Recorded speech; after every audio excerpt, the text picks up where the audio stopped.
Today we're going to run through all of the necessities that you will need to set up your very own lash station.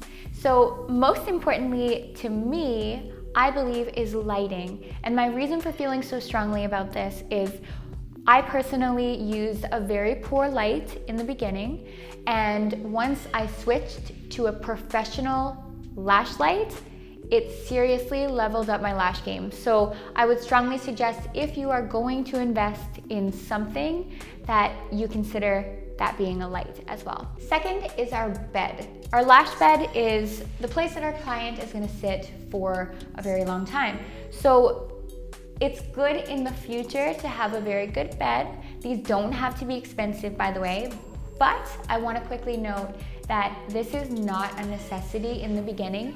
You can look on your local used site and find them for very little. So if you're not 100% sure if lashing is your forever thing and you're not quite ready to make that kind of investment, then it's totally fine to start with something like a massage bed that you can find for very cheap and then move to something a little higher price and a little better quality later.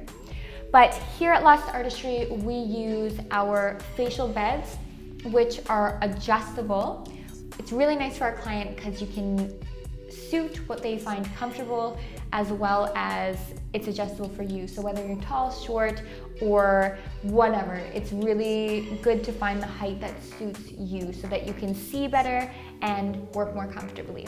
This bed we actually got from Cosmoprof, and it's super inexpensive. It's only $300 Canadian, and I'm so happy with it. So if you are looking for something in that price range, I would strongly suggest that. It's actually called the Cosmoprof Facial Bed, so super easy to find. I always cover my bed in blankets, and my reason for doing this is we need to make sure that our client is comfortable, but also that our bed stays clean. The better our bed looks, the better our space looks. So I cover it with blankets and then always have fresh ones on hand so that my clients are always in fresh, clean blankets. I'm not reusing them.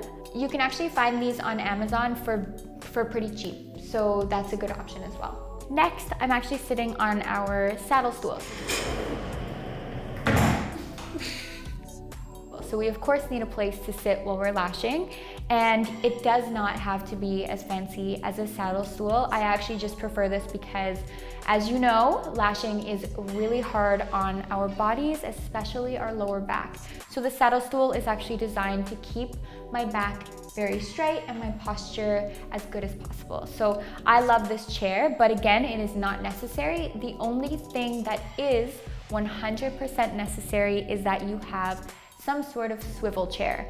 And this is because you need to move from side to side around your client and really get to see from all angles.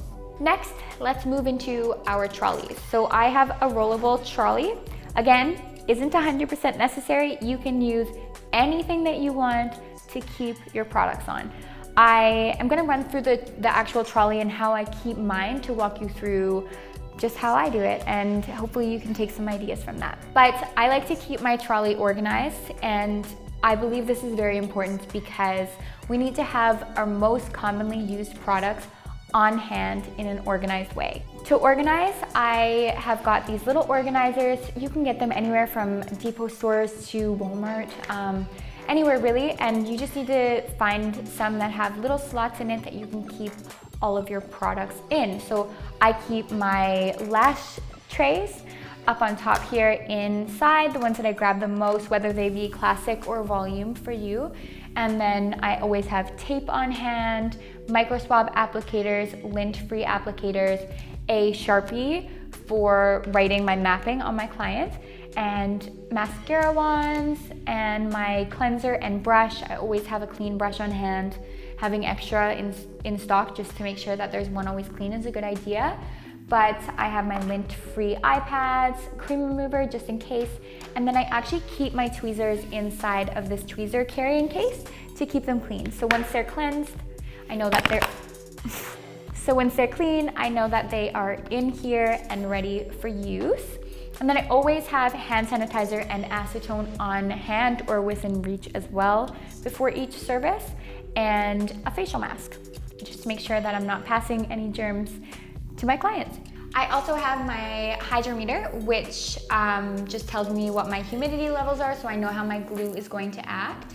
And quickly before I move on to the rest of my lash stuff, I just want to note that all of my disposable products, like the mascara wands and the micro swab applicators, they're always covered. I keep this as clean as possible, but that's in another video. You'll find that in our cleansing and disinfecting video. But moving on, I keep all of my lashes on hand that I use most frequently. So I have some Pro Fans on hand, I have some volume lashes on hand, and I have some classic lashes on hand. However, I do have a lot of products because I of course need to make every client happy. So I only keep the ones that I most commonly use out here, and then I keep the rest in another area. So in another closet where I keep them organized and ready for use. It can get really messy if you leave all of your products on your trolley. Trust me, I have done it. So definitely keep this as organized and relaxed as possible. These are all the essentials that you'll need to set up your very own lash station. And we love seeing photos of lash rooms, so if you have some, don't forget to tag us on Facebook or Instagram.